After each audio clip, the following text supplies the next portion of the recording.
我重生后的第一件事就是花费1000万现金，带着兄弟跟校花去纹身。兄弟左臂纹哪吒，右臂纹二郎显圣真君，校花纹9天玄女，而我前胸纹盘古开天，后背纹九龙拉关，左腿东皇太一，右腿齐天大圣，甚至抵押了3亿现金，买下了一座深山里的废弃防空洞。所有人都嘲笑我是个败家子，然而他们不知道，20天后末日降临，届时全球动植物疯狂异变，温顺的宠物变成嗜血狂兽，路边的植物化作绞肉机，人类瞬间从食物链顶端跌落谷底，唯有拥有纹身的人才能觉醒超凡的图腾之力。此时距离红月降临还有整整20天，我没有半点犹豫，直接拨通私人律师的电话。张律师，立刻把我名下价值10亿的股份、房产、豪车全部抵押给国际地下钱庄。对，全部，我只要现金，哪怕按3折跳楼价，24小时内我也要看到3亿现金躺在我的账户里。挂断电话后，我又迅速拨通2个号码。半小时后，江州市最隐秘的地下鬼府纹身馆，我的死党徐小刀以及江州大学公认的高冷校花江心意，一脸错愕的被我拉到了这里。烈哥，你疯了！你把家产全抵押了，就为了带我们来纹身？秦烈，你到底在干什么？如果你是因为赵雨晴那个女人跟你分手受了刺激，大可不必这样作践自己。我看着他们，声音前所未有的认真。心意，小刀，没时间解释了。如果你们还信我，今天就听我的。看着我严肃到近乎陌生的眼神，两人最终咬了咬牙，点头答应。我转头看向纹身馆里那个满脸横肉的老师傅，直接将一张存有100万的银行卡拍在桌上。师傅，接个大活。我指了指徐小刀，给我兄弟左臂纹哪吒，右臂纹二郎显圣真君。随后我又看向江心意，给他满背纹9天玄女。江心意一怔，清冷的眸子里闪过一丝复杂。秦烈，我什么时候答应让你替我做主了？我看着他，声音低了几分。这一世我不会再让你死。江心意瞳孔微微一缩，他不知道我这句话是什么意思，但我记得上一世江心意为了救我，被一头变异猪后拖进巢穴，等我找到他时，只剩下半截染血的效果。这一世我一定要负他周全。为辅老师傅眼皮一跳，收下银行卡，好说。那你呢？我脱下上衣，露出精壮的上身，一字一顿道：我要前胸纹盘古开天，后背纹九龙拉关，左腿东皇太一，右腿齐天大圣。吧嗒，老师傅手里的纹身机掉在地上，像看疯子一样看着我。小子，你不要命了！盘古开天已经是禁忌命格，你还要纹九龙拉枪？那玩意儿根本不是普通神话图腾，是葬灭万灵的禁忌凶纹。我冷笑一声，加钱100万不够，我给你1000万，我要你亲自掌针，其他人给你打下手，7天之内必须完成。老师傅脸色一变，7天？你疯了！这么大面积的图，7天根本不可能。我从怀里取出一份清单，扔到桌上。军工级速愈凝胶、仿生修复贴片、进口镇痛剂、干燃饮药物，我全都准备好了，你只管纹，命我自己扛。老师傅死死盯着我，沉默了足足半分钟，最终他弯腰捡起纹身机，声音沙哑：行，老子纹了一辈子身，还没见过你这么疯的。这单我鬼府接了。3天后，江州市远郊的深山里，代号黑石的废弃地下基地，这里表面上曾是一座冷战时期遗留下来的防空洞，后来改建成重刑犯监狱。但我知道它真正的身份是旧时代封存下来的地下指挥所，主体结构、能源井、通风管道、蓄水系统全都还在。我花钱要做的不是从零建造，而是重启、加固、补全火力系统。这3天里，我只亲自去了一趟黑石基地，签合同、验结构，确认能源井和通风系统还在，剩下的事我全都交给律师和施工团队去办。毕竟真正耗时间的不是买基地，而是我身上这4幅禁忌图腾。您确定要花3000万买下这个鸟不拉屎的破地方？房产中介擦着额头冷汗，看着我这个江州出了名的败家子，不仅要买，我还要改造。我大笔一挥，签下合同，再给我联系全国最好的安保建筑团队。我要在10天内把这里打造成一座连一只苍蝇都飞不进来的末日堡垒。5米高的军工级钛合金围墙，1000万吨级防爆大门，顶级生态循环系统，还有地下那座封存的能源核心，全部修复重启。我拿出1个亿现金，10天内全部砸进去，钱不是问题。我出3倍工资，24小时连轴转。随着我一道道指令下达，整个江州市建筑界都轰动了。此时我正赤裸着上身，坐在地下纹身馆鬼府最深处的包间里，昏黄的灯光照在墙上，墙面挂满了各种狰狞诡异的图腾样狗，空气中弥漫着消毒水和纹身颜料混杂的味道。鬼府老师傅亲自掌针，另外3个徒弟在旁边辅助调色、描线、擦拭窗面。我后背的九龙拉关已经完成了第1条黑龙的轮廓，只是那条龙眼还没点上，便已经有种说不出的压迫感。徐小刀坐在旁边，左臂的哪吒已经成型，疼得龇牙咧嘴。江心意则在隔壁单独包间，有女纹身师继续完成9天玄女的细节。我的手机一直放在旁边，屏幕上律师、中介、建筑团队、物资供应商的消息不断弹出。我一边忍受着针尖刺入皮肤的剧痛，一边远程下达指令。黑石基地的改造正在同步推进，纹身和末日堡垒2件事，一件都不能耽误。我随手划开手机，一条推送弹了出来，震惊！豪门继承人秦烈变卖所有家产，跑去深山老林买废弃监狱。我点开直播软件，随即进入了同城热榜第1的直播间，赫然是我的死对头，江州首富之子许瑞。直播画面了，许瑞正坐在市中心豪华别墅，摇晃着红酒杯，笑得前仰后合。秦烈这是怎么了？难不成受了什么刺激？许少，幸好我早就看穿他是个神经病，提前把他甩了头奔您。听说他还拉着江心意那个清高女去纹了一身黑社会纹身，真是笑死人了。镜头晃动间，赵雨晴腰间露出一截新纹的红色花枝，妖艳的像血。我扫了一眼，眼神微微一冷。彼岸花，前世赵雨晴没有这个纹身，看来这一世为了讨好许睿，她倒是没少下功夫。许睿兴致勃勃地对着镜头喊道：“家人们谁懂啊？秦烈不仅把钱砸在那个深山破洞里，听说还花了1个多亿去各大超市下订单买猪肉和大米，准备在里面过一辈子呢！”哈哈哈！直播间弹幕瞬间爆炸。卧槽，贫穷限制了我的想象力，有钱人的精神状态都这么超前吗？江心意可是我们心中的女神啊，居然跟着她去住防空洞。鉴定完毕，秦烈绝逼是脑子进水了，建议直接送精神病院。看着网上铺天盖地的嘲讽和谩骂，徐小刀气得浑身发抖。烈哥，许睿那个王八蛋在网上带节奏网暴你，我出去找他算账。不用管他。我感受着针尖刺破皮肤的痛楚，看着屏幕里许睿那张嚣张的脸，眼神平静。现在跳得越高，到时就哭得越惨。小刀，继续盯着物资车队，我们的末日堡垒不能出一点差错。距离我重生已经过去整整7天，这7天里，我几乎没有离开过这间地下包间。鬼斧老师傅带着3个徒弟轮流上阵，白天描线，晚上上色，凌晨修文。为了赶进度，我甚至让人从黑市买来了军工级速玉凝胶和仿生修复贴片，每完成一片图腾，就立刻用速玉凝胶封住窗面，否则以这种强度，我的皮肤早就撑不住了。第7天深夜，鬼斧最深处的包间里，纹身机的声音终于停了下来。徐小刀的哪吒和二郎显圣真君，早在2天前就已经完场。江心意的9天玄女，也在昨天落下最后一笔。而我的身上4大竞技图腾终于全部完成：前胸、盘古开天、后背、九龙拉关、左腿、东皇太一、右腿、齐天大圣。鬼斧老师傅摘下手套，看着我身上的图案，长长吐出一口气：“成了，秦少，老子纹了一辈子身，从没接过这么大的活。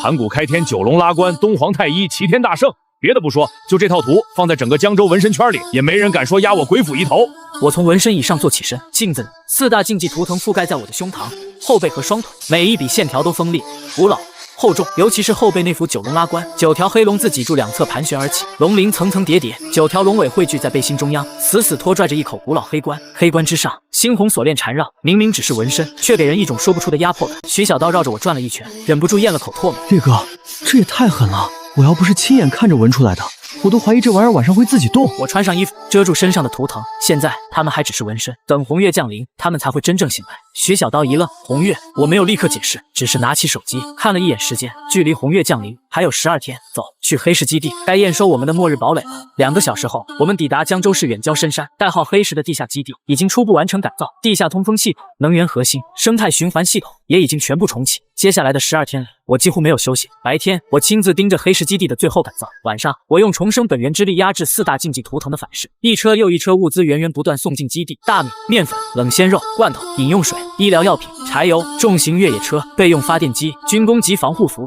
所有能买到的生存物资，我全部买空。外界所有人都以为我疯了，只有我知道，留给文明世界的时间已经不多了。红月降临前1天，最后一批物资送入黑石基地，仓库里大米、面粉、饮用水、罐头、冷鲜肉、药品、柴油、备用发电机、军工级防护服堆积如山，足足3层地下仓库，几乎被塞得满满当当。徐小刀站在仓库门口，看得眼睛发直。烈哥，你这是准备在里面住到下辈子啊？江心意也沉默地看着眼前这一切。他虽然早就知道我囤了大量物资，可真正亲眼看见这座堆满生存资源的地下仓库时，还是忍不住皱了皱眉。秦烈，你到底在防备什么？我没有立刻回答，只是走到仓库中央，缓缓抬起右手，下一秒，意念一动，唰，眼前足足有3层楼高，重达数千吨的物资瞬间凭空消失。原本几乎被塞满的地下仓库，在短短1秒内变得空空荡荡，只剩下地面上被重物压出的痕迹，以及空气中还未散去的柴油和粮食气味。徐小刀整个人僵在原地，他先是眨了眨眼，又揉了揉眼睛，最后猛地冲进仓库中央，围着空荡荡的地面转了3圈。卧槽！他猛地回头看向我，声音都劈叉了。烈哥，东西呢？那么大一仓库东西呢？我刚才眼睛一闭一睁，几千吨物资没了。不是，这也没地道啊！你变魔术呢？江心意的反应没有徐小刀那么夸张，但他那双一向清冷平静的眼睛，此刻也明显失去了镇定。他缓缓走到我面前，盯着我的右手。烈哥，你这到底是什么情况？我沉默片刻，事到如今，已经没必要再瞒他们。距离红月降临只剩不到24小时，他们必须知道真相。我缓缓开口，这是半生空间，它跟我身上的一些特殊变化有关。关于重生，我仍然没有完全说透，不是不信他们，而是现在说的太多，只会增加他们的心理负担。我继续道，你们只需要知道，这个空间可以储存大量物资，而且里面时间近乎静止，食物放进去不会腐烂，药品不会失效，柴油、武器、晶核都可以长期保存。徐小刀张大嘴巴，所以你囤那么多东西，不是准备堆在仓库里，而是准备随身带着。对，烈哥，你到底瞒了我们什么？明天晚上，红月降临。红月，明晚12点，天上的月亮会变成血红色，紧接着，黑雾会从地底涌出，席卷全球。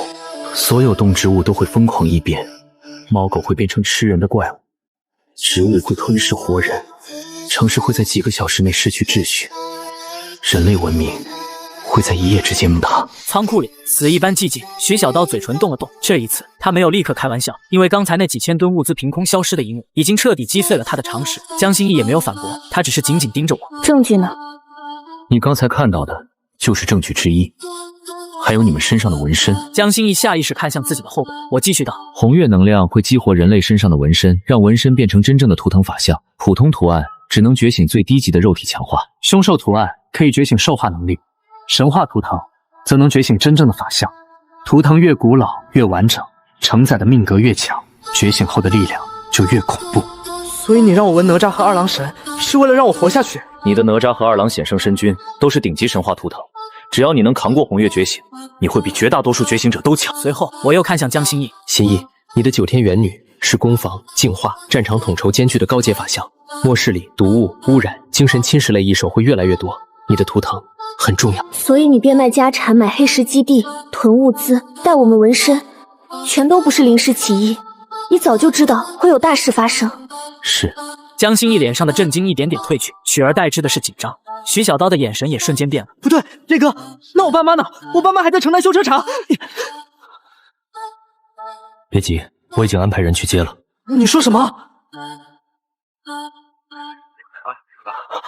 是车队传回的实时视频，一辆黑色防爆商务车正在城南老街外停下，车门打开，2个身穿黑色作战服的保镖护着一对中年夫妻上车。男人身材不高，皮肤黝黑，手上满是常年修车留下的油污痕迹。徐小刀看着屏幕，眼睛瞬间红了。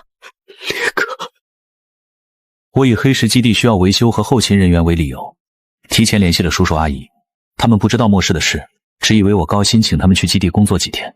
车队20分钟后到。徐小刀嘴唇动了动，半天没说出话。上一世红月降临后，徐小刀拼了命想回城南救父母，可城南老街早就被变异鼠群淹没。他最后只找到父亲那把断掉的扳手，可母亲一直舍不得扔的旧围裙。从那一幕，徐小刀像疯了一样杀一手，直到最后死在了兽巢里。这一世我不会让他们再经历那种痛。我拍了拍他的肩膀，放心，叔叔阿姨，这一世我替你接过来了。徐小刀低着头，肩膀微微发抖。过了好一会儿，他才抬起头，眼眶通红地说：烈哥，谢谢你。我笑了笑。江心义沉默看着这一幕，片刻后低声问：那我父亲呢？江院士现在很安全。你知道我爸？龙国能源研究用院士江成远，半个月前他就被军方拽进京都地下基地，参与一项最高级别能源核心项目，那里是龙国目前最安全的地方之一。至于你母亲，我顿了顿，江心义的母亲早年病逝，这是他心里的一道伤。他没有追问，只是轻轻点了点头。我明白了。我看着他们2人，声音沉了下来。从现在开始，黑石基地彻底封闭，不要离开基地。徐小刀深吸一口气，点了点头。江心义也缓缓按住背后的9天玄女纹身。我抬头看向基地外的夜色，万事俱备，只欠东风。第2天清晨，黑石基地地下生活区，徐小刀的父母已经被安置在最安全的生活舱内。徐建国年轻时当过兵，虽然不知道即将发生什么，但看到黑石基地的防御规格后，还是第一时间察觉到了不对劲。他没有多问，只拍了拍徐小刀的肩膀，说了一句：跟着秦总好好干。李桂兰则在厨房里忙活了一早上，硬是给我们包了一锅饺子。徐小刀吃的眼睛通红，嘴上却还在笑。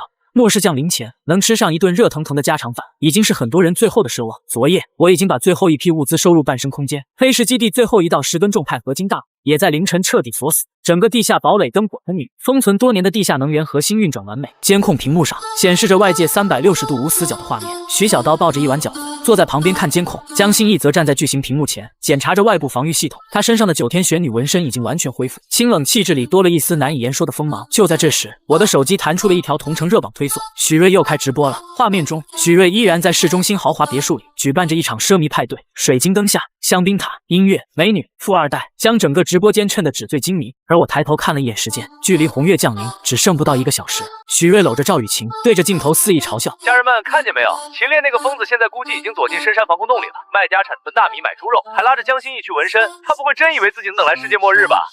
赵雨晴依偎在他怀里，笑得花枝乱颤。许少您别说，我还真想看看秦烈明天怎么收场。许瑞晃了晃手里的红酒杯，笑得更加放肆。要是今晚什么事儿都没有，明天我就带人去深山里把秦烈那个破防空洞砸了，再亲手把他送进精神病院。直播间里嘲讽、起哄、谩骂汇成一片狂欢，而黑石基地内却安静的只剩下能源核心低沉的轰鸣。我抬起手腕看了一眼时间，23点59分50秒，距离红月降临只剩最后10秒。外面的世界还在狂欢，黑石基地内却安静的只剩下能源核心低沉的轰鸣。10秒后，我放下刀叉，倒计时归零。嗡，伴随着一声仿佛来自远古的沉闷嗡，整个蓝星剧烈颤抖了一下。直播间里，原本还在嚣张大笑的许瑞，声音戛然而止，因为他别墅落地窗外的夜空，那轮皎洁明月，在这一瞬间变成了诡异的猩红色，如同滴血的眼球，死死盯着人间。紧接着，浓郁到化不开的黑色雾气从地底喷涌而出，瞬间笼罩整个江州市。我操，那是什么鬼东西？月亮怎么真红了？直播间里，许瑞惊恐大叫，连手里的红酒杯砸在地上都没发觉。汪汪汪！吼！突然，直播画面中，赵雨晴抱在怀里的那只纯种泰迪犬发出了令人毛骨悚然的咆哮。在数十万网友的注视下，那只泰迪的身体如同吹气球般疯狂膨胀，浑身长出黑色骨刺，双眼猩红，巨口中长满剃刀般的獠牙。那头变异泰迪猛地扑向赵雨晴，锋利的爪子划破她的肩膀，将她整个人撞倒在地。直播镜头剧烈晃动，尖叫声瞬间刺破耳膜。许少，救我！赵雨晴脸色惨白，拼命向许瑞伸出手，可许瑞早已吓得魂飞魄散。滚开，别过来！他慌乱的后退，甚至一脚踢开了赵雨晴伸来的手，连滚带爬朝着2楼逃去。赵雨晴摔在地上，肩头的衣料被染红，整个人都在发抖。许瑞，救我！可回应他的只有许瑞仓皇逃窜的背影。那头变异泰迪低吼着再次逼近，猩红的眼睛死死盯着他。直播间里，所有弹幕都在疯狂滚动，救人啊！许瑞怎么自己跑了？刚才还说爱他，现在就把他丢下了。完了完了，他要没了！赵雨晴眼中的希望一点点熄灭，取而代之的是强烈的不甘和怨恨。就在那头怪物即将扑下来的瞬间，他腰间那朵红色彼岸花纹身忽然亮起妖异的血光，一片片虚幻的红色花瓣从他身下悄然绽放，空气中弥漫开一股幽冷而甜腻的花香。那头变异泰迪的动作忽然停住，他像是闻到了什么极其危险的气息，猩红的眼睛里竟然浮现出一丝畏惧。赵雨晴缓缓抬起头，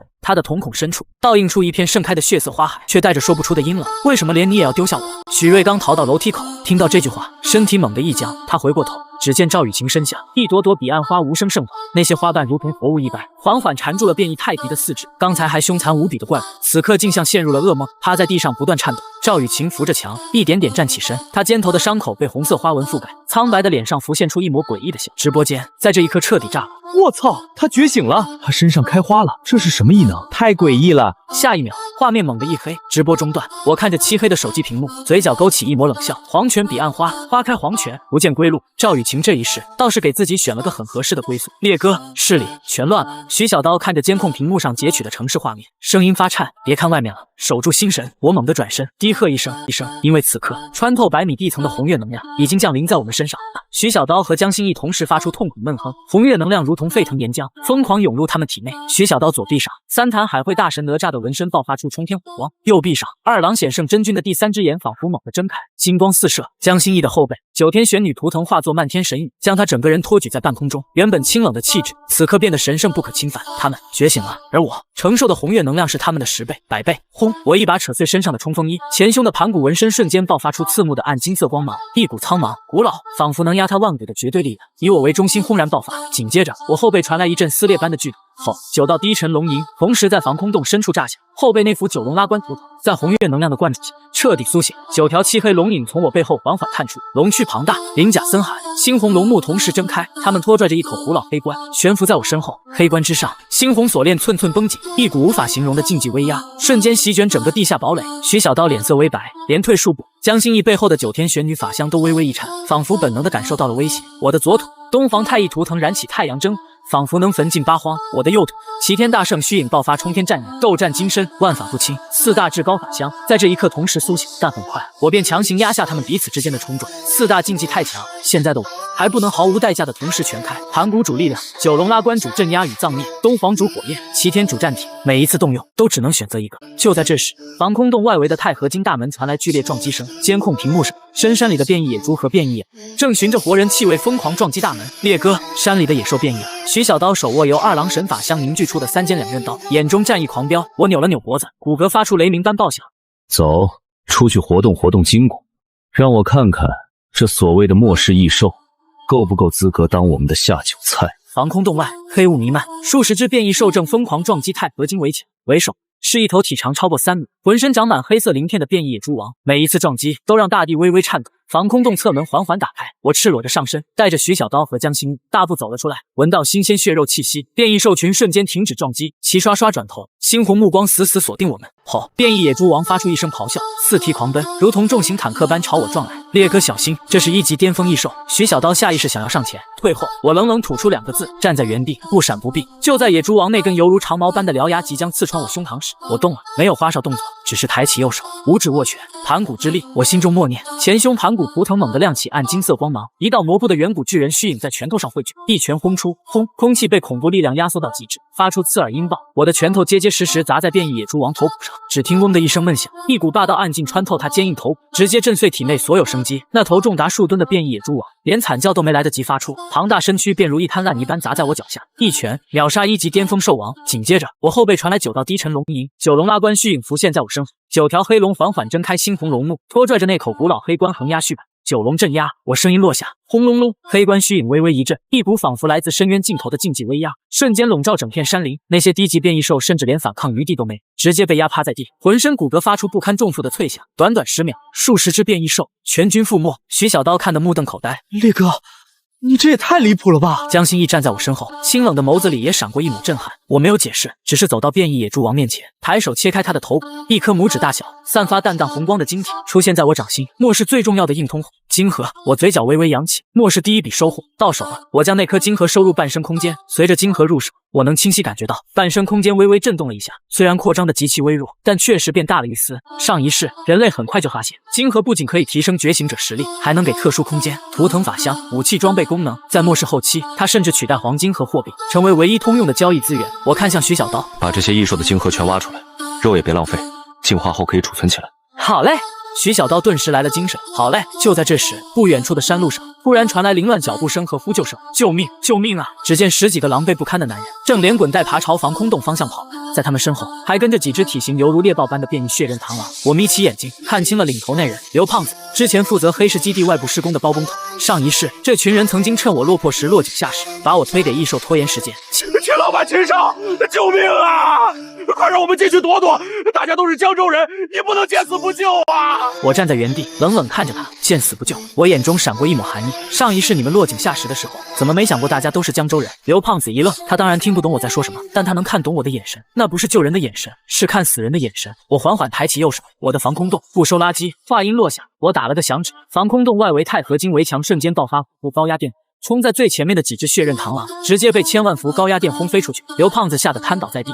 秦少，我错了，我真的错了。我没有再看他，我不会主动屠戮无辜者，但仇人不救，恶人必杀。我转身走回防空洞，厚重的钛合金大门缓缓关闭，门外的惨叫声很快被黑雾吞没。红月降临第3天，外界已经彻底沦为人间炼狱，市中心到处都是残破车辆和废墟，变异流浪猫狗体型大如牛，成群结队在街道间狩猎幸存者。而此时的黑市防空洞内却飘荡着浓郁牛油火锅香气。徐小刀吃得满嘴流油，烈哥，这末世要是天天这么过，我感觉也不是不能接受。江心怡瞥了他一眼，你出去试试。徐小刀立刻闭嘴。我端起冰啤酒喝了一口，靠在沙发上。就在这时，刺耳警报声突然响起，滴滴滴，警告！外围防线检测到大量热源靠近。我随手点开巨型监控屏幕，只见防空洞外1公里处的山路上，黑压压的人群正浩浩荡荡朝这边逼近，至少500-600人。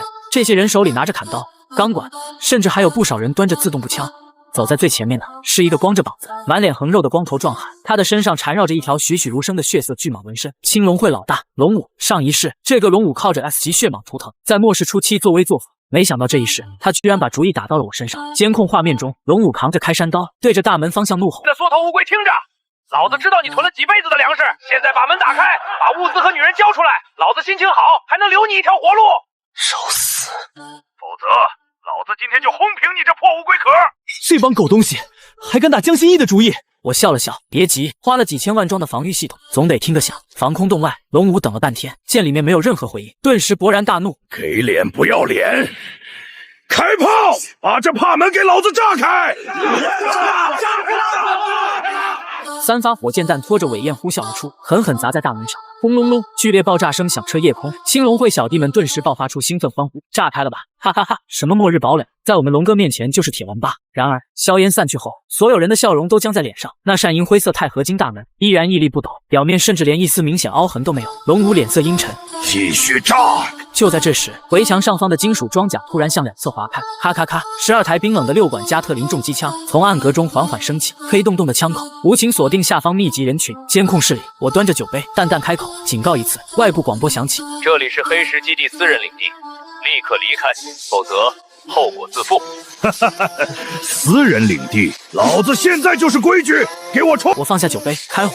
下一秒，哒哒哒哒哒哒，12台加特林同时开火。大口径穿甲弹交织成密不透风的金属风暴，山路瞬间被火光照染，青龙会暴徒成片倒下。短短半分钟，防空洞外哀嚎遍野，200多名黑帮暴徒失去战斗力，剩下的人吓得连滚带爬往后退。我坐在监控室里，面无表情。末世里，有些人不配被拯救。停火！我按下停止键。防空洞外，原本500-600人的青龙会，此刻只剩下一半不到。妈的，老子要扒了你的皮！龙武浑身浴血地站了起来，他的体表覆盖着一层厚厚的血色鳞片。作为 S 级血蟒觉醒者，他的生命力和防御力极其强悍，普通火力确实很难真正杀死他。不系觉醒者，给老子挖地道！今天不把里面的人弄死，老子誓不为人！几个觉醒穿山甲纹身的小弟立刻发动异能，疯狂在地上打洞。我冷冷看着监控画面，不知死活。我站起身，小刀、心意、看家，我去清理垃圾。钛合金大门缓缓打开，我单枪匹马走出防空洞。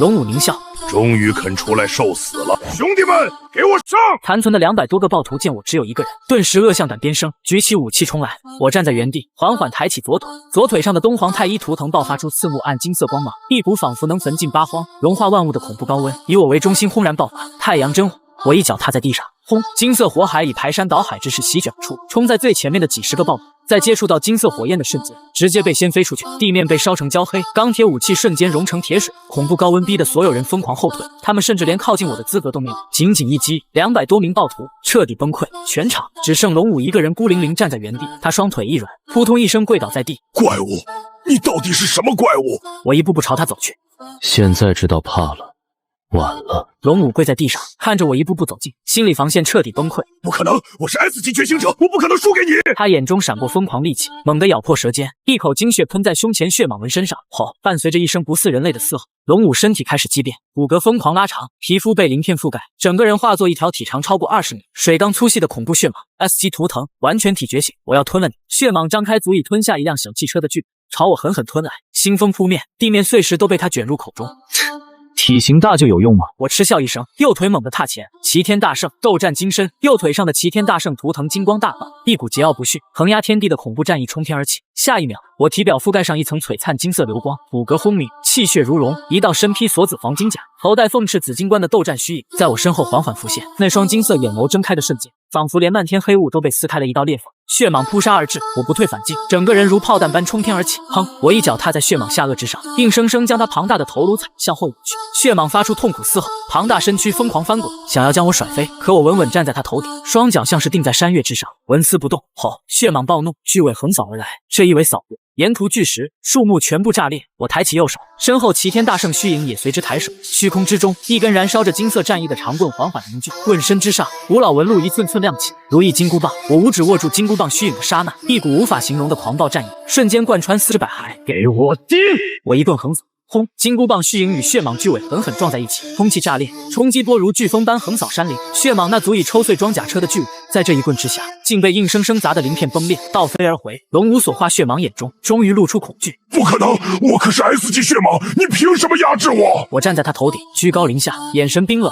因为你所谓的 S 级，在禁忌图腾面前，什么都不是。话音落下，我双手握住金箍棒，高高举起，身后那尊齐天大圣虚影也在这一刻骤然暴涨，10米、30米、50米，最后化作一尊顶天立地的金色战元法相。他脚踏黑雾，头顶红月，手中金箍棒如擎天巨掌，带着碾碎山河的恐怖威势，对准血蟒7寸狠狠打下。斗战镇妖，轰！这一棒落下，整座山林都像是狠狠跳了一下，大地崩裂，碎石冲天，血蟒庞大的身躯被直接砸进地面，7寸处的鳞片寸寸炸裂，恐怖的斗战之力顺着他的骨骼一路贯穿，将他体内所有生机彻底震散。血蟒瞳孔剧烈收缩，庞大身躯抽搐了几下，最终彻底僵住。满山黑雾在这一棒的余威下被硬生生荡开。我收起金箍棒虚影，稳稳落地，身后齐天大圣法相缓缓消散，只剩右腿图腾还残留着淡淡金光。S 级觉醒者龙武被一棒震杀，我并指如刀，切开血蟒头颅，从里面取出一颗散发浓郁红光的金核。不错 ，S 级图腾凝聚出的金核勉强能用。我将金核收入半生空间，转身走回防空洞，身后满地残兵败将，再也没人敢抬头看我一眼。我从战场上收回了数百颗金核，其中大多是低级金核，但架不住数量多。大量金核能量涌入半生空间后，我能清晰感觉到空间面积正在扩张，我体内的本源之力也变得更加浑厚。更让我惊喜的是，随着实力提升，我后背的九龙拉关图腾越发凝实。那口古老黑关上的9道猩红锁链，其中第一道竟然隐隐出现了一丝松动。我闭上眼睛，感受着九龙拉关传来的晦涩信息。九龙拉关并不是单纯的镇压类图腾，它真正恐怖的点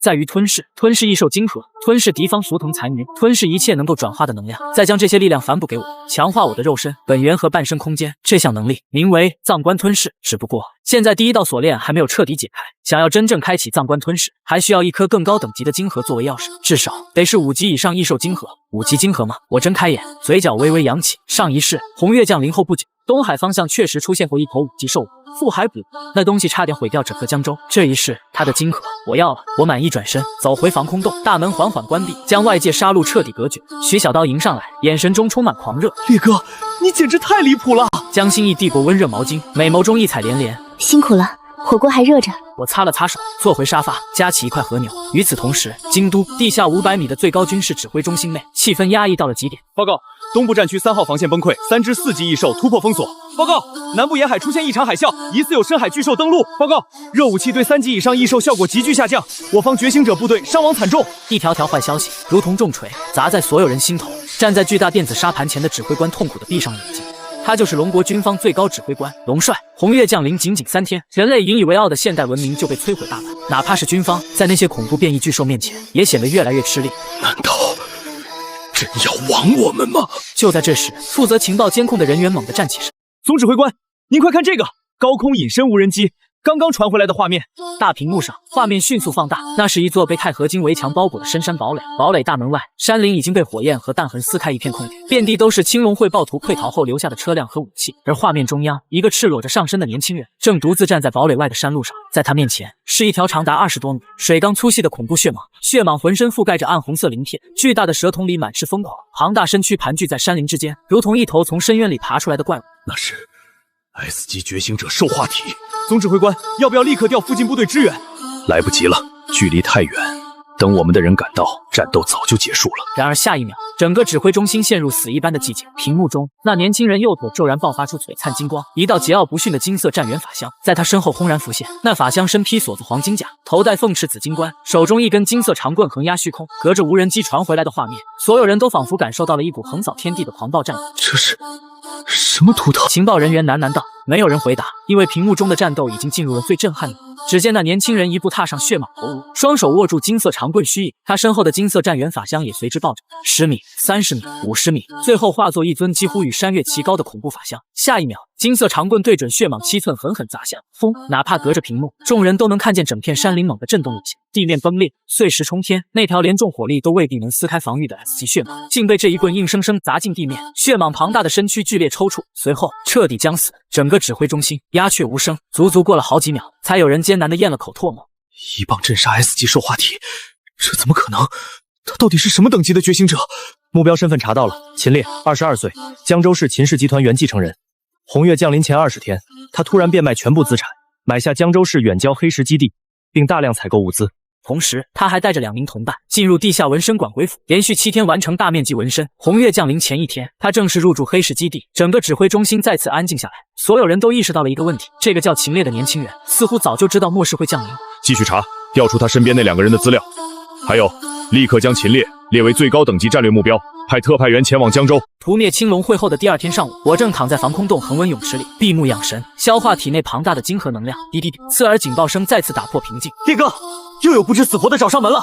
徐小刀快步走到泳池边，将监控平板递给我。不过这次人不多，只有几10个，但领头的好像是老熟人。我接过平板，看了一眼监控画面，嘴角勾起冰冷弧度。画面中，几10个衣衫褴褛、手持简陋武器的暴徒，正沿着山路朝防空洞逼近。走在最前面的男人，虽然满脸污垢，形容枯槁，但我还是一眼认出了他。江州首富之子，我前世的宿敌许瑞。红月降临那天，他在市中心别墅开直播，被变异泰迪犬吓得屁滚尿流。没想到他居然靠着背上那个 A 级3头地狱犬扑，硬生生在末世初期活了下来。这几天，市中心彻底沦为异兽乐园，他的半山别墅被他靠牺牲几10个保镖做诱饵，一路疯狂逃亡。他很清楚，整个江州唯一绝对安全的地方就是我的深山防空洞，所以他像条疯狗一样长过来。秦烈，我知道你在里面。许瑞走到距离大门50米外的地方，指着摄像头发出歇斯底里的咆哮。你以为躲在这个乌龟壳里就安全了吗？老子觉醒了地狱犬的力量，老子现在是强者！今天老子就要砸了你的门，把你的物资全抢过来！看着屏幕里像小丑一样叫嚣的许瑞，我从泳池里站起身，随手扯过浴巾擦干身体。A 级图腾就让它膨胀成这样了。叶哥，我去解决他。不用，前世的恩怨我要亲手了结。开门。咔嗒，沉重的钛合金大门缓缓打开，我孤身一人迈步走出防空洞。秦烈，你终于敢出来了！就凭你带的这几10个臭鱼烂虾，也想抢我的物资？我扫了一眼他身后那些吓得双腿发软的暴徒，满脸不屑。对付你，我一个人就够了。秦烈，看看我给你带了谁！人群缓缓分开，黑雾之中，一道曼妙的身影缓缓走出。她穿着一条染血的红裙，肌肤苍白，眉眼依旧精致，只是那双眼睛里多了几分妖异猩红。在她裸露的腰间，一朵血色彼岸花纹身缓缓绽放，一片片半透明的红色花瓣在她身后浮现，花香弥漫，妖艳的让人头皮发麻。赵雨晴，她竟然没死，不但没死，还觉醒了一级图腾黄泉彼岸花。周围那些暴徒看着她，眼神逐渐变得迷离，甚至有人跪在地上，像失了魂一样朝她爬去。赵雨晴轻轻抬手，一根血色花藤从她指尖垂落，缠住其中一名暴徒的脖子。那暴徒非但没有挣扎，反而露出痴迷笑容。下一秒，他的脸色迅速灰白，整个人像是被抽走了力气。一朵彼岸花从他的胸口缓缓盛开。赵雨晴舒服地眯起眼睛，苍白脸色恢复了几分红润。秦烈，没想到吧，我也觉醒了。许瑞站在他身后，脸上满是阴冷笑意。秦烈，你不是很狂吗？赵雨晴现在可是 A 级精神系觉醒者，她的彼岸花香连10几个觉醒者都能控制，我倒要看看你面对自己曾经喜欢过的女人，还下不下得去手？赵雨晴轻笑一声，缓缓朝我走来。她每走一步，脚下就有一朵血色彼岸花盛开，空气里的花香越来越浓。恍惚之间，周围黑雾散去，我眼前的世界变了。我又回到了上一世，兽潮奔涌，血月当空，我满身是血的倒在废墟里。变异3头犬一步步朝我逼近，而赵雨晴跪在我身边，哭得梨花带雨。秦烈，我错了，上一世我不该离开你，不该相信许瑞。如果能重来一次，我一定会陪在你身边。他伸出手，想触碰我的脸，声音温柔，带着让人心碎的悔意。秦烈，原谅我好不好？我静静看着他，下一秒，我笑了。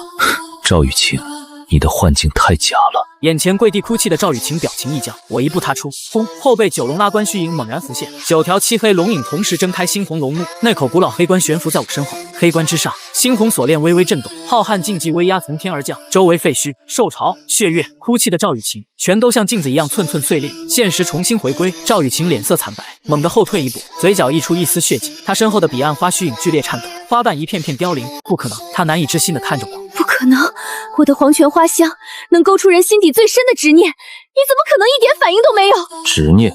你也配成为我的执念？赵雨晴的脸瞬间失去血色，这句话比任何攻击都更狠。她咬着唇，眼中浮现出一丝慌乱。不，秦烈，你以前明明喜欢过我的，你只是还在恨我，对不对？她忽然换了一副表情，眼中含泪，楚楚可怜地看着我。我承认我以前是做错了，可那时候我不知道末世会来，我以为你真的疯了。秦烈，只要你让我进防空洞，我可以重新回到你身边。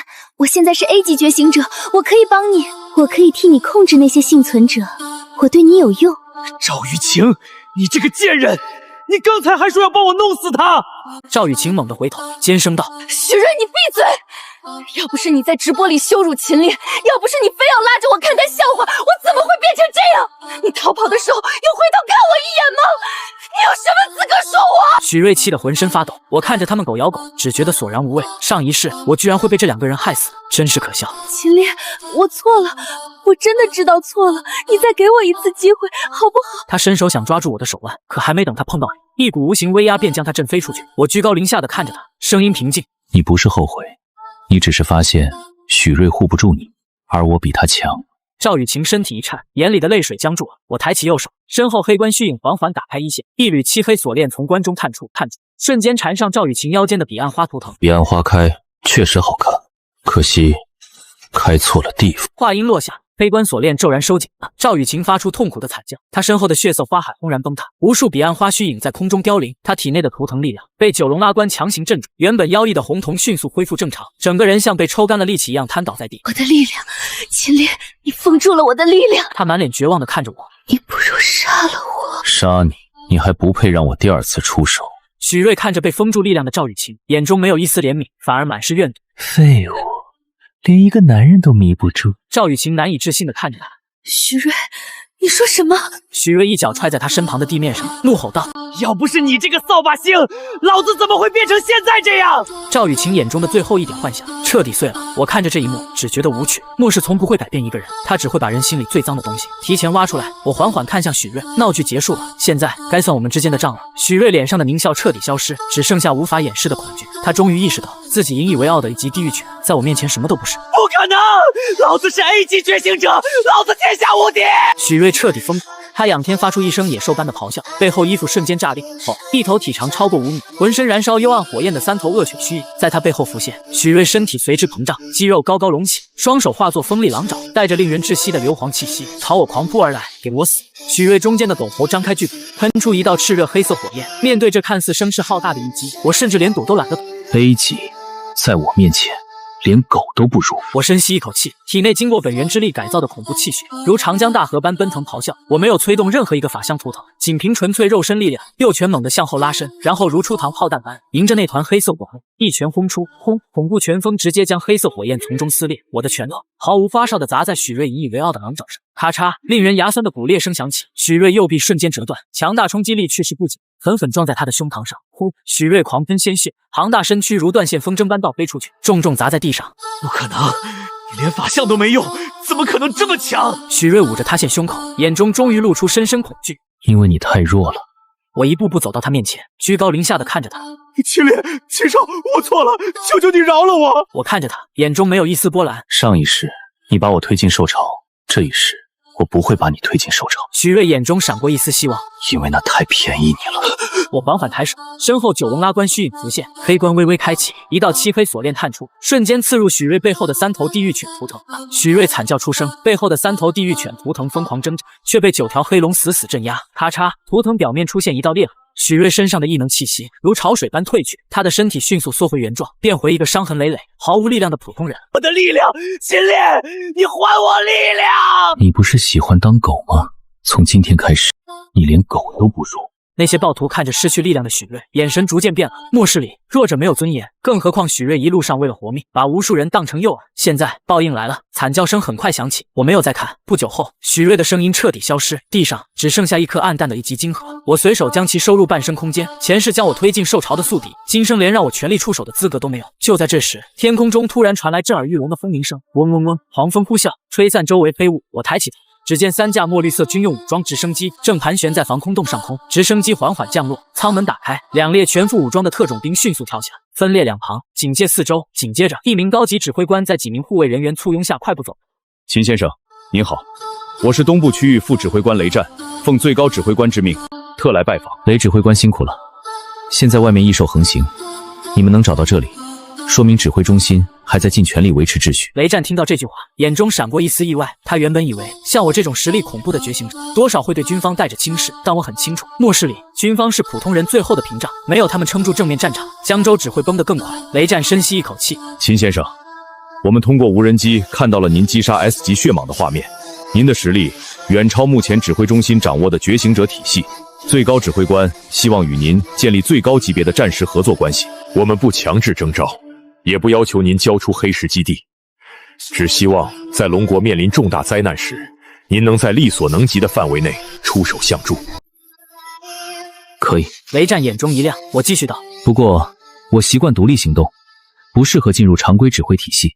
黑石基地可以作为独立合作据点，秩序力量负责维持秩序，转移幸存者，建立防线。我负责提供部分情报，必要时斩杀高阶异兽，双方资源互通，情报共享，这样效率最高。秦先生的意思，我会如实转达最高指挥官。既然是合作，我先给你们一个情报：3天后凌晨2点，东海将爆发第一次大规模海洋异兽潮，一头5级腹海古龙将带领10万海兽登陆江州市。如果不提前布置重火力防线，江州市乃至整个东部区域都会遭受重创。什么？雷战脸色大变，冷汗瞬间浸透后背，他死死盯着我，试图从我脸上找出开玩笑的痕迹，但他看到的只有平静。秦先生，这个情报可靠吗？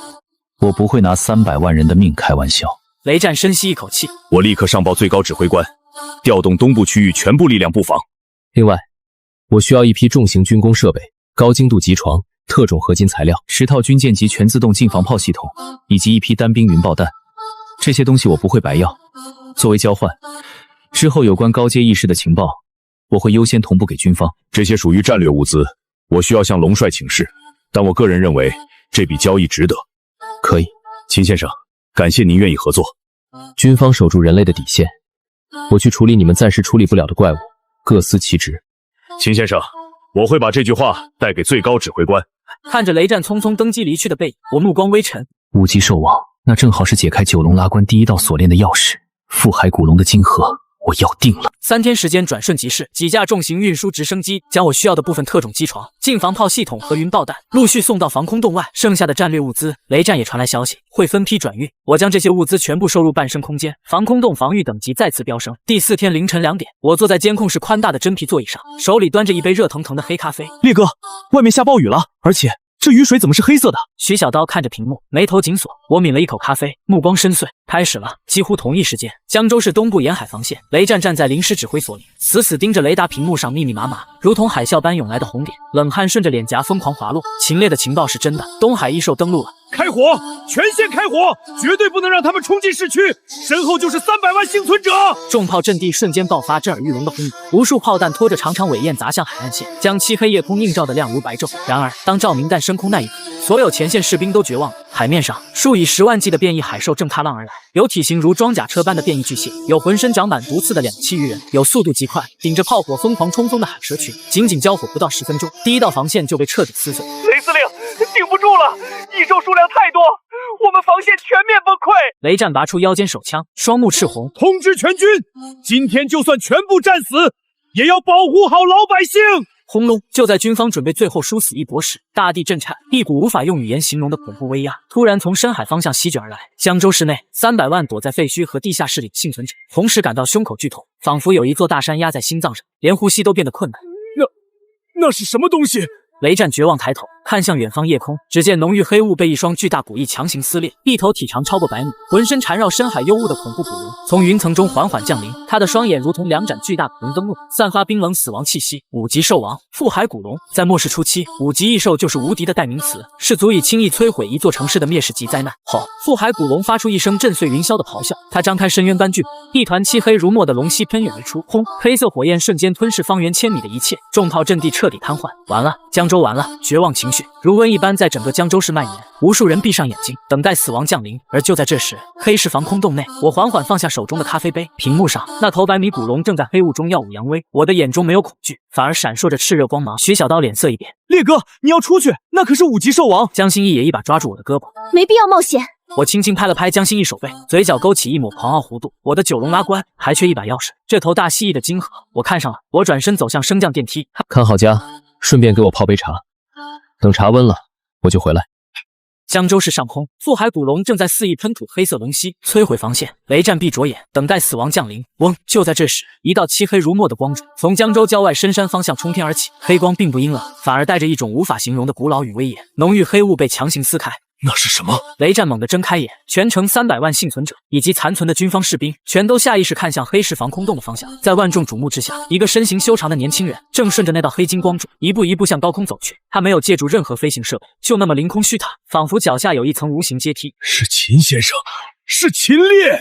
雷战激动的浑身发抖，随着我不断升空，背后的9龙拉关图腾彻底展开，9条漆黑龙影盘踞苍穹，龙躯绵延数百米，猩红龙目同时睁开，它们拖拽着一口古老黑棺，横亘在江州市上空。黑棺之上，猩红锁链缓缓震动，一股至高、古老、不可侵犯的禁忌威压如海啸般席卷整个江州。在这股威压下，下方那10万只正在疯狂进攻的变异海兽瞬间发出惊恐哀鸣，齐刷刷趴在地上，瑟瑟发抖。是黑石基地的秦先生，他来支援江州了。无数幸存者从废墟中抬起头，眼中满是劫后余生的震撼与敬畏。我站在1000米高空，与那头100米长的腹海古龙遥遥相对。在他庞大的身躯面前，我渺小的如同蝼蚁，但我身后的九龙拉关却比他更像来自远古的噩梦。腹海古龙感受到挑衅，猩红眼眸死死盯着我，发出震天咆哮。他张开深渊巨口，一团比之前庞大10倍的黑色龙息如陨石坠落般朝我狠狠砸来。雕虫小技，我胸前盘古符腾爆发冲天战印，法天象地。风，身后盘古虚影浮现，面对呼啸而来的黑色龙息，我甚至连躲都没躲。我缓缓抬起右拳，前胸盘古法相爆发出沉闷如雷的轰鸣，一缕开天之力缠绕在拳锋之上。下一秒，我一步踏出，轰！拳锋撞上黑色龙息的刹那，整片天空都像是被撕开了一道口。黑色火焰被霸道的开天之力从中强行撕裂，化作2道火浪，从我左右两侧呼啸而过。火浪坠入废墟，将地面烧出2条长达1000米的焦黑沟壑，而我站在2道火海之间，身躯纹丝不动。我身后的盘古虚影也缓缓抬起头，原本略显模糊的法相轮廓，在这一刻变得越发凝实，暗金色神光从我前胸的盘古纹身一路蔓延到身后虚影之上。大蜥蜴，该我了。话音落下，我前胸的盘古纹身彻底爆发，身后那尊原本虚幻的盘古法相猛然暴涨到数10米高，肌肉虬结，气息苍茫古老，仿佛一尊从混沌尽头踏出的远古巨灵。而在他掌心，一柄由纯粹开天之力凝聚而成的巨斧，逐渐由虚转实，斧刃之上暗金神纹寸寸亮起。我缓缓抬起右手，身后的盘古法相也同步举起开天巨斧，一人一影，动作完全一致。腹海古龙似乎感受到了死亡危机，猩红眼眸中终于浮现出恐惧，他拼命震动斧翼，想要拉开距离，可被盘古法相锁定的瞬间，他周围的黑雾都像是凝固了一般。我一步踏出，声音如雷：盘古开天！我右手猛然斩下，身后盘古法相也在同一瞬间挥动开天巨斧，轰！一道长达数百米的暗金色斧芒撕裂飞雾，仿佛要将整片夜空一分为二。腹海古龙拼命振翅，却已经来不及了。斧芒狠狠斩在他坚不可摧的古翼之上，咔嚓！巨大古翼瞬间崩裂，腹海古龙发出震耳欲聋的哀鸣，庞大身躯失去平衡，如陨石般朝地面坠落。我没有给他任何喘息机会，脚下一踏，整个人化作一道暗金流光，瞬间出现在腹海古龙上方。身后的盘古法相随我同步移动，我五指握拳，盘古法相则双手握住开天巨斧，高高举起。腹海古龙挣扎着想要抬头，猩红眼眸中满是惊恐。我声音冰冷：给我碎！我一拳轰下，身后盘古法相手中的开天巨斧也随之狠狠劈落。轰！开天巨斧正中腹海古龙头颅，恐怖的开天之力顺着他坚硬头骨疯狂灌入体内，大地剧烈震颤。江州市郊外直接被砸出一个深达数十米的巨大陨石坑，漫天碎石冲天而起。腹海古龙庞大的身躯狠狠嵌入坑底，猩红眼眸中的光芒迅速暗淡，身后盘古法相缓缓收腹，暗金神光一点点散去。我立于坑边，前胸盘古纹身余光未散，武器霸主腹海古龙死。战斗结束的太快，快到所有人都没反应过来。从我身到化身100米巨人镇杀古龙，整个过程不到3分钟。黑雾散去，猩红月光重新洒落大地。我解除法天象地，身体恢复正常大小，稳稳落在古龙巨大头颅上。我并指如刀，切开他的头骨，从中挖出一颗足有篮球大小、散发浓郁黑金光芒的5级金核。感受到金核内浩瀚如海的能量，我满意的将其收入半身空间。下方10万海兽在失去兽王后彻底崩溃，如潮水般退回大海。江州市保住了。秦先生，秦先生，感谢秦先生救下江州300万百姓！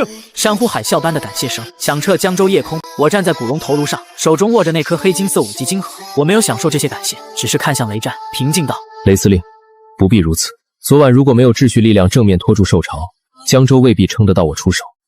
雷战一怔，我继续道：这场仗不是我一个人打赢的，前线那些战死的士兵也救了这座城。雷战眼眶微微发红，身后不少军官都低下了头。我将金核收入半身空间，接下来尽快转移幸存者，修复防线。海兽退潮只是暂时的，真正的灾难还在后面。秦先生放心，秩序力量一定稳住江州。如果再出现5级以上异兽，第一时间通知我，高阶异兽我来处理。说完，我不再多留，背后黑金光芒一闪，整个人化作流光，飞回黑石防空洞。大门轰然关闭，我回到监控室，端起桌上那杯茶，喝了一口，茶温刚好。黑石防空洞最底层核心密室内，我盘膝坐在特制蒲团上，手里托着那颗散发黑金光芒的5级腹海古龙金核。这颗金核蕴含的能量比之前那颗 S 级血蟒金核庞大了何止100倍，哪怕军方最强异能者敢直接吞下，也会瞬间被撑爆。但我不同，我毫不犹豫将金核按在胸口，疯狂运转体内本源之力，轰！极其狂暴，冰冷的黑色能量如决堤洪水，瞬间冲入我的四肢百骸，皮肤表面凝结出黑色冰霜，骨骼发出不堪重负的嘎吱声。想反噬我，一头死蜥蜴也配！我冷哼一声，前胸盘古法相猛地睁开双眼，霸道无匹的开天之力瞬间将这股黑色能量强行镇压、碾碎，随后转化为最纯粹的本源之力，疯狂反哺我的肉身。与此同时，我后背的九龙拉关图腾开始发烫，9条黑龙仿佛在皮肤下缓缓流动。那口古老黑关上，第一道猩红锁链疯狂震颤，咔，一道细微的碎裂声在我灵魂深处响起，紧接着第一道猩红锁链断了。轰！一股无法形容的黑金色能量从黑棺中倾泻而出，我眼前仿佛出现了一片无边无际的黑暗。黑暗最深处，那口古老黑棺缓缓打开了一条缝隙，一道晦涩信息涌入我的脑海。九龙拉棺第一锁开启，能力藏棺吞噬。从这一刻起，我可以主动吞噬异兽晶核、兽尸残留能量以及被镇压图腾的部分本。这些能量将被黑棺炼化，反哺我的肉身、半生空间和4大禁忌图腾。换句话说，只要猎物足够多，我就能越战越强。随着腹海古龙晶核彻底被炼化，我的肉身境界也水到渠成，突破到5级巅峰。半生空间再次扩张，原本广袤无垠的空间边缘，竟然出现了一片漆黑如墨的区域，那里像是黑棺的投影，安静、死寂、深不可测。我隐隐有种预感，等九龙拉棺后续锁链继续解开，这片黑暗区域会成为比半生空间更加恐怖的存在。我缓缓睁开眼，浑身骨骼发出雷鸣般爆响。藏棺吞噬，不错。从现在开始，所有异兽都是我的养料。第二天清晨，黑市基地地下训练场，我盘膝坐在合金地面上，缓缓睁开眼。吞噬腹海古龙晶核后，我体内的气血比之前强横了数倍。九龙拉棺第一道锁链已经开启，藏棺吞噬的能力也彻底融入我的身体。从现在开始，普通晶核对我的提升已经越来越有限。想要继续变强，就必须猎杀更高等级的异兽，至少也得是4级以上。徐小刀走了进来，眼里满是跃跃欲试。烈哥，昨晚你一个人斩了5级古龙，我和心意基本没插上手，再这么下去，我们俩真要成拖后腿的。江心意也从另一侧走来，他换了一身黑色作战服，长发高高竖起，清冷的眸子里带着难得的战意。我也需要实战，光靠金寒堆等级掌握不了真正的力量。我看着他们点了点头，这正是我想说的。徐小刀的2郎显圣真君和哪吒都是顶级战斗图腾，江心意的九天玄女更是攻防、进化、战场统筹兼具的高阶法相。他们的潜力很强，但末世里潜力不等于战力，真正的强者都是从异兽尸山里杀出来。我站起身，那就出去。徐小刀眼睛一亮，去哪儿？我抬手点开江州市周边的军方共享地图，屏幕上密密麻麻的红点分布在城市废墟和郊区山林之间，其中江州南郊的一片工业园区红光最为刺眼，那里被军方标注为高危区域，疑似4级异兽巢穴。我指向那片区域，南郊工业园，昨晚海兽潮退去后，一批变异兽群占据了那里，军方侦察无人机拍到，里面至少有3头4级异兽，还有大量2级、3级异兽。徐小刀咧嘴一笑，好地方啊，怪多，经验也多。江心意看了一眼地图，冷静道：南郊工业园距离北区军方营地不远，如果那里的异兽继续扩散，迟早会威胁到幸存者撤离路线。所以这一趟一举两得，顺手帮军方清掉一个隐患。我拨通雷战的通讯，很快屏幕亮起，雷战出现在画面中，神情明显比昨晚轻松了一些，但眼底依旧带着疲惫。秦先生，有什么需要军方配合的吗？我开门见山。江州南郊工业园，我准备过去清理，那边有4级异兽巢穴。雷战一怔，随即脸色一喜。秦先生，那里正是我们准备申请支援的区域。南郊工业园里有大量化工仓库，一旦被异兽破坏，毒气扩散会影响北区营地。如果您愿意出手，军方可以立刻提供无人机实时侦查和区域封锁。可以，外围交给你们封锁，内部不用插手，我带小刀和心意进去练手。明白，军方会在外围建立隔离线，阻止异兽外逃。秦先生，请务必小心。该小心的是他们。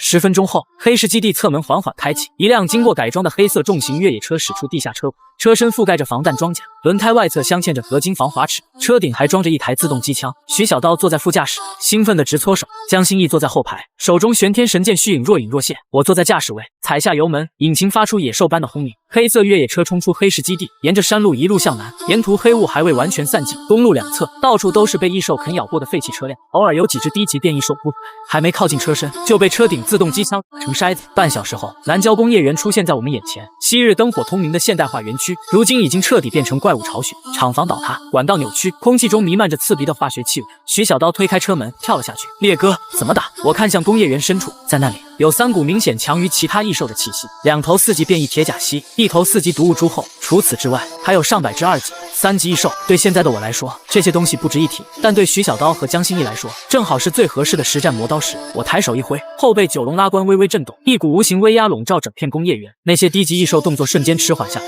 像是背上压了一座大山。但我没有直接震杀他们，而是把威压控制在刚好压制兽群速度，却不影响徐小刀和江心意战斗的程度。我不出手，我看向2人，2级、3级异兽你们自己清，4级异兽我只压阵，除非你们有生命危险，否则我不会帮忙。徐小刀咧嘴一笑，正合我意。话音落下，他右臂上的2郎显圣真君符腾骤然亮起，一道披甲持刃的神将虚影在他身后缓缓浮现。天眼霍望，徐小刀眉心金光一闪，一道树瞳虚影缓缓睁开，刹那间，周围世界在他眼中变得无比清晰。2头变异铁甲蜥的行动轨迹，鳞甲缝隙，肌肉收缩，腹部弱点，全都被天眼捕捉得清清楚楚。找到你们的破绽了！他双手握紧3尖2刃刀，脚下猛地一踏，轰！地面炸开一道蛛网般的裂纹，徐小刀整个人如离弦之箭般冲出，瞬间逼近第一头铁甲蜥侧面。三尖两刃刀高高扬起，刀锋上金光炸裂，险胜裂甲，刀光落下，当刺耳的金铁交击声炸开。徐小刀脸色微变，这一刀虽然精准砍中了铁甲蜥背甲缝隙，却没有像他预想中那样直接破开防御。铁甲蜥的鳞甲比他想象的更厚，刀锋只砍进去半寸，就被坚硬骨甲死死卡住。糟了！第一头铁甲蜥猛地转身，粗壮尾巴裹挟着呼啸风声横扫而来。徐小刀来不及拔刀，只能松手后撤。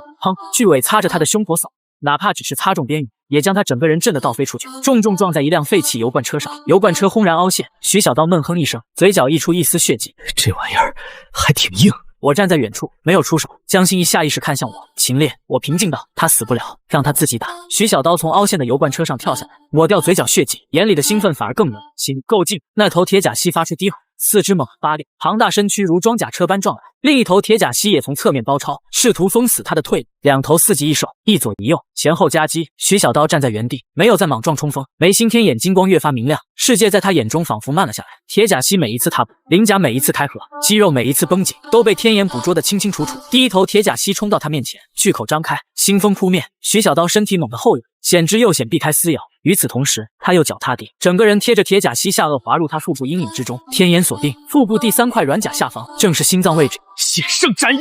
徐小刀怒吼一声，身后二郎真君法相同步挥刀，三尖两刃刀自下而上刺出。扑哧，刀锋终于破开软甲，狠狠贯穿铁甲蜥腹部。铁甲蜥发出凄厉惨叫，庞大身体疯狂扭动。徐小刀双臂青筋暴起，硬生生握着刀柄向上一推，给小爷开！刺啦！第一头铁甲蜥腹部被撕开一道巨大伤口，庞大身躯轰然倒地。可还没等徐小刀喘口气，第二头铁甲蜥已经从背后冲到，他没有直接攻击徐小刀，而是调转方向，狠狠撞向旁边那座伴他的化工储罐。江心怡脸色微变，他想撞爆储罐，一旦储罐爆炸，毒气会瞬间扩散整片工业园。徐小刀猛地抬头，眉心天眼金光暴涨，想跑，给小爷留下！他双手握住三尖两刃刀，狠狠插入地面。身后二郎真君法相骤然凝实，法相眉心同样睁开一只金色天眼，两道天眼金光在半空交汇，瞬间锁死第二头铁甲蜥。天眼锁魂，第二头铁甲蜥庞大的身躯猛地一叫，仿佛被无形锁链定在原地。他疯狂挣扎，四爪把地面刨出一道道深沟，却始终无法挣脱那道金光锁定。徐小刀脸色迅速发白，这一招对现在的他消耗极大，但他的眼神却兴奋的吓人。他缓缓抬起头，咧嘴一笑，这一刀送你上路！轰！天空之上，黑雾被一道金色锋芒强行撕开，一柄巨大无比的三尖两刃刀虚影从云层中缓缓浮现，刀身长达数十米，金光流转，锋芒如天罚，整片工业园的空气都仿佛在这一刻凝固。徐小刀拔出插在地上的三尖两刃刀，对着那头铁甲蜥狠狠一指，剑圣天罚！下一秒，天空中的巨大刀影轰然坠落。轰！金色刀影从天而降，狠狠斩在铁甲蜥头颅之上，厚重黑甲瞬间崩裂，庞大的异兽身体被硬生生压进地面，地面炸开一道数十米长的裂痕，碎石冲天，尘烟滚滚。等金光散去，那头4级铁甲蜥已经趴在深坑之中，再也没了动静。徐小刀单膝跪地，大口喘着粗气，眉心天眼缓缓闭合，右臂二郎神图腾也暗淡了几分，可他脸上的笑容怎么都压不住。烈哥，这招帅不帅？我看了一眼那道从厂房中央一路劈开的刀痕，还行，就是消耗太大了。徐小刀嘿嘿一笑，帅就完事儿了。他缓了好一会儿，才从两头铁甲蜥头颅中挖出2颗4级金核。2颗4级金核入手的瞬间，徐小刀右臂上的二郎显圣真君图腾微微发烫，他眉心的天眼虚影也闪烁了一下。显然，连续斩杀2头4级铁甲蜥后，他的图腾已经被战斗彻底激活，瓶颈开始松动，但他没有急着吸收金核。他刚才连续动用天眼和显圣天法，体内气血已经接近枯竭，这个时候强行吞噬4级金核，不是突破，而是找死。徐小刀把2颗金核塞进背包，咧嘴一笑：“烈哥，回去再吸。”我点头。就在这时，工业园深处传来一声尖锐嘶鸣，一座半塌的厂房轰然炸开，墨绿色毒雾如浪潮般涌出，一头体型接近货车大小的毒雾猪后从废墟中缓缓爬出，它8条猪腿如同锋利长矛，腹部不断喷吐出腐蚀性毒雾，所过之处，钢铁管道被腐蚀得滋滋作响。4级一兽，毒雾猪后，徐小刀刚想上前，我抬手拦住他，这头给心意。徐小刀一愣，江心意已经握紧玄天神剑，缓缓走出，他的9天玄女图腾本就克制毒雾、邪气、污染类异兽，毒雾猪后是最适合他突破的对手。江心意声音轻冷，交给我。毒雾猪后8只猩红眼睛同时锁定他，下一秒，猪后腹部猛地鼓胀，轰！大片墨绿色毒雾喷涌而出，像潮水一样朝江心意席卷而来。江心意没有后退，背后6翼缓缓展开，洁白光芒从他体内扩散开来。玄女禁欲。嗡！一道半透明的洁白领域以它为中心向外扩散，毒雾撞上禁域的瞬间，立刻发出滋滋声响，大片墨绿色毒雾被净化成白烟。可毒雾猪后并不只是会喷吐，它8条猪腿猛扎入地面，下一秒，数十根沾满毒液的蛛丝从废墟中弹射而出，从四面八方缠向江心义。江心义挥剑斩断前方蛛丝，可更多蛛丝从侧后方射来。噗嗤，一根蛛丝擦过他的小臂，作战服瞬间被腐蚀出一道裂口，皮肤泛起淡淡青黑。徐小刀脸色一变，心意。江心义没有回头，他左手按住伤口，九天玄女图腾亮起柔和白光，毒素被迅速逼出体外。我没事。他抬头看向毒物蛛后，眼神变得更加冷静。他不是单纯喷毒，他在用蛛丝布阵。我站在远处，微微点头。江心义的战斗天赋比我想象的更好。毒物蛛后再次嘶鸣，废墟中大量蛛丝亮起幽绿色光芒，他竟在短短时间内将整片厂房废墟变成了一张毒网。只要江心义踏错一步，就会被毒丝缠住。江心义闭上眼，九天玄女法相在他身后缓缓浮现。这一刻，他没有急着出剑，而是将玄女境域压缩到身边3米范围，领域变小，但净化强度暴涨。他一步踏进，脚下毒丝刚刚亮起，就被境域瞬间烧成灰烬。第2步、第3步，他每一步落下，脚下毒网都会被净化出一个洁白圆月滑步。江心义身影忽然变得虚幻，像一缕月光在毒网中穿行。毒物蛛后8只眼睛疯狂转动，却始终无法捕捉他的真正位置。下一秒，蛛后猛地跃上半空，喷出一团浓缩到近乎液态的毒球，毒球落下，空气都被腐蚀出刺耳声响。江心义猛地睁眼，玄天神剑绽放出刺目白光，玄光破幻，一剑斩出，洁白剑光将毒球从中切开，毒液从他两侧坠落，将地面腐蚀出2个深坑。而江心义的身影已经穿过毒雨，出现在毒物蛛后下方。他双手握剑，背后6翼腾势收拢，所有净化光芒全部压缩在剑锋之上。天地间仿佛只剩下那一道洁白剑锋，九天尽释，剑光冲天而起。噗嗤，毒物蛛后庞大的身体被洁白剑光贯穿，他发出凄厉嘶鸣，8条蛛腿疯狂抽搐，但剑光中的净化力量顺着伤口蔓延，瞬间烧毁了他体内毒囊。轰！毒物蛛后重重砸在地上，墨绿色毒物还未扩散，就被九天玄女的净化领域全部压下。4级毒物蛛后死，一颗墨绿色晶核从蛛后头颅中滚落。江心义俯身捡起，掌心白光一闪，晶核表面的毒气被净化干净。就在晶核入手的瞬间，他背后的九天玄女法相微微一震，那颗墨绿色晶核中蕴含的毒系能量，像是被九天玄女图腾本能排斥，又像是被净化之力牢牢压制。江心义的气息明显波动了一下，但他没有立刻吸收。4级晶核里的能量太狂暴，尤其这颗还是毒物蛛后的晶核，内部残留着大量污染气息，贸然吸收，轻则反噬受伤，重则污染图腾。他将晶核收起，抬头看向我，我点了点头，先留着，回去后我帮你过滤掉里面的污染气息。江心义轻轻点头，好。徐小刀看得目瞪口呆，好家伙，心义，你刚才那一剑比我还帅啊！江心义收起玄天神剑，淡淡道：各有用处，各有用处。徐小刀立刻咧嘴，那必须的。我走上前看了一眼2人，知道你们刚才差在哪儿了吗？徐小刀挠头，我太莽。铁甲系防御强，你第一刀没有完全试探就全力砍，导致刀被卡住。如果那一尾扫实了，你至少断3根肋骨。记住了。我又看向江心义，你太相信净化领域，毒物你能净化，但蛛丝和地形陷阱不完全属毒。以后遇到污染类异兽，不要只盯着毒本身，也要注意它怎么布置战场。明白。晶核都收起来，低级晶核可以用来稳固境界，但3级以上晶核，尤其是4级晶核，不要在战场上乱吸收。为什么？我刚才感觉2郎神图腾都快烧起来了。那只是图腾共鸣，代表你的瓶颈松动了。但晶核里不只有能量，还有异兽残留的狂暴意志和污染气息。低级晶核还好，高级晶核如果不处理干净，贸然吸收，重则图腾反噬，重则命格污染。江心义低头看了一眼手里的毒物蛛后晶核，晶核表面虽然已经被他净化了一层，但内部仍然隐隐有墨绿色雾气流动。他很快明白了我的意思，所以需要先过滤。我点头。回去后，我用藏棺帮你们练一遍，把污染气息和狂暴意志剥离掉，只留下最纯净的图腾能量，到时候再吸收，突破才稳。很快，整座南郊工业园的异兽晶核被全部收集。低级晶核足有数百颗，3级晶核20多颗，4级晶核3颗。其中毒物蛛后的4级晶核归江心义，2头铁甲蜥的4级晶核归徐小刀。就在这时，雷战的视频通讯接入，屏幕中他看着无人机传回的工业园画面，明显松了一口气。秦先生，南郊工业园的异兽巢穴已经确认清楚，北区营地的化工污染风险解除。多谢您和2位同伴出手。我点了点头，顺便我也需要带他们实战升级。雷战愣了一下，随即苦笑：秦先生说笑了，对军方来说，这可是一个高危巢穴。我看了一眼徐小刀和江心义，2人刚刚经历恶战，气息明显比出发前凝实许多，这一趟效果不错。我对雷战说道：以后类似4级以上异兽巢穴，可以直接把坐标发给我们，只要不影响我们这边的计划，我们会过去处理。明白，我会把您的意思上报龙帅。通讯挂断后，我看向远处逐渐散开的黑雾，南郊工业园只是开始，江州周边还有大量异兽巢穴，这些对普通幸存者来说是死亡禁区，但对我们来说是最好的修炼场。不过现在不是继续猎杀的时候，徐小刀和江心义刚刚经历恶战，瓶颈已经松动，接下来该把手里的晶核真正变成自己的力量。回到黑石基地后，我抬起右手，后背九龙拉关微微发热，藏关吞噬悄然运转，黑关虚影在我身后一闪而逝，一缕缕漆黑雾气从3颗4级金河中被抽离出来，那是异兽金河里残留的污染气息和狂暴意志。如果普通觉醒者直接吸收，就必须靠自身意志硬扛，扛过去，实力提升；扛不过去，图腾反噬。但在九龙拉关面前，这些污染气息就是最好的药。黑关微微一震，所有杂质被吞噬一空，剩下的3颗金河光芒变得纯净许多。我将2颗铁甲烯金河递给徐小刀，又将毒物株后的金河递给江心意。徐小刀接过金河，咧嘴一笑：“谢了，烈哥。”谢谢。下一秒，两人同时开始吸收金河能量。徐小刀率先爆发，他右臂上的2郎显圣真君图腾仿佛活了过来，额头正中心裂开一道细微缝隙，一只散发毁灭金光的天眼虚影缓缓睁开，在他身后，披甲持刃的2郎真君法相越发凝实。另一边，江心意的蜕变更加惊人，他掌心的毒物株后金河被九天玄女图腾一点点净化吸收，原本墨绿色的金河能量在进入他体内后，化作一缕缕纯白玄光。他背后的九天玄女图腾化作6只洁白能量羽翼，在身后展开，手中凝聚出一把散发凛冽寒气的玄天神剑。半小时后，两人气息同时爆炸。徐小刀率先睁眼，4级初期、4级中期、4级后期，最终停在4级巅峰。江心意的气息也稳步攀升，九天玄女法相越发凝实，最终同样停在4级巅峰。徐小刀兴奋的一拳砸在地上，轰！合金地面被他砸出一道浅坑。我操，这就是4级巅峰！我感觉自己现在强的可怕。